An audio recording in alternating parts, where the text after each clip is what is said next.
take that discussion forward and welcome on board Andrew Holland Kuzbora as well as Naresh Mirani on the show. Naresh, let's talk about those underperformers that my colleague just flagged out. Reliance Industries, HDFC Twins, as well as Infosys and the rest of the IT pack. Do you see a reversal in trends shortly? So Reliance Industries is the first one which I would talk about. The stock saw a follow-up move on Friday, but we've not seen a further bump up here.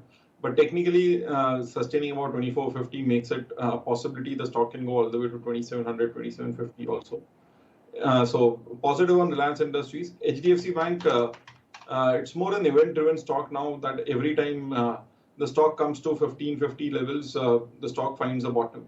At 1700, 1750, it needs a trigger beyond the say momentum, which is where you need a say an event trigger to take it beyond 1700, 1750. But whenever that happens, that is the time it takes leadership. So I would still be waiting and watching on HDFC Twins, but Reliance Industries looks promising. The stock could make a move slowly and steadily towards 2700, 2750. Infosys continues to be a laggard in the space in IT, but a recovery towards 1400, 1450 would be normal. Whether it can sustain 1400, 1450, that's a tough call to take right now. But a bounce back slowly towards that level is what I expect on Infosys. So for now, would wait for HDFC Twins, but Reliance Industries still looks a buy. Andrew, good to have you on ET now. Thank you for joining us. Andrew, do you think this market now needs to be viewed slightly differently? Because while earnings are okay, off late market are only rising high because of liquidity. Frankly, nothing has changed in the last 1 month with the fact that foreign institutional investors are back. So do you think this is not fundamental, but with liquidity which is driving the markets higher? It's a little bit of both, actually, Nikunj, because the fundamentals are intact. There's no two ways about that. Yes, valuations remain some challenging in some sectors, but earnings were okay across the board. And I think the expectation now is obviously twofold. One is, will the RBI reduce interest rates by 25 basis points in October, which means that the market's trying to price that in at some point. And two, will the earnings momentum start to pick up in the back end of this year into 2024? And I think the answer to that is yes, because I think the government capex and the private capex cycle is really picking up, and I think that will be the extra kind of tailwind for earnings to be upgraded in the second half of the year. So might get a few downgrades here and there in a few sectors like IT, but otherwise I think the momentum's there.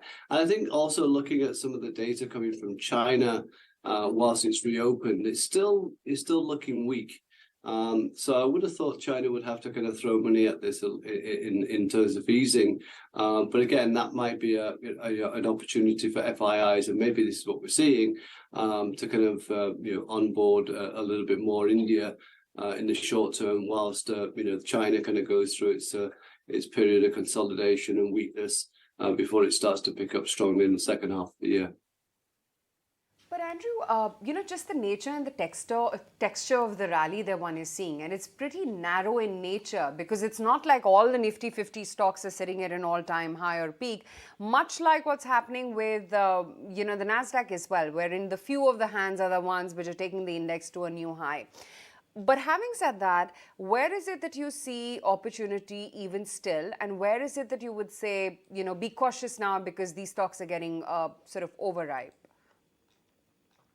Yeah, it's an interesting point you've made there in terms of, but let's just kind of split that out a little bit. In the US, yes, it is led by the tech stocks, but because the market's expecting an economic downturn there, I think if you look at the small cap indices, I think you'll find that they've actually fallen. Even banks have done poorly. So any economic related sector, which is vulnerable, has really kind of seen a big fall over the past 6 months as well. Whereas in India, you mentioned before that the small cap index have hit new highs, so that's telling you that the underlying growth of India is still very strong. So I'm a little less worried about the kind of narrowness of what you're saying in terms of the Nifty, because I think the broader market is still performing. So I'm more worried about the US, where it's only 6 or 7 stocks which are really kind of performing and pushing the index higher.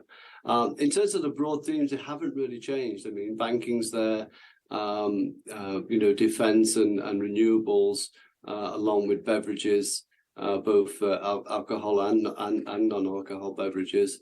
And of course, the capex cycle and electronics is a new area which I think is going to be very big, both domestically and for exports going forward. So, whilst I think that the Nifty could get towards that 20,000 by, say, March of next year, and I know you're going to say that's not very much from here. I think some of those underlying themes will play out a lot better for you in terms of making money. So that's the best way to make money at this point of time. But Kush, wanted to bring you in the discussion a couple of these drags in the markets today, City Union Bank and Balakrishna Industries. Would you use the correction on these stocks as a buying opportunity? Not really, because both these stocks have actually been a bit of a laggard in their space.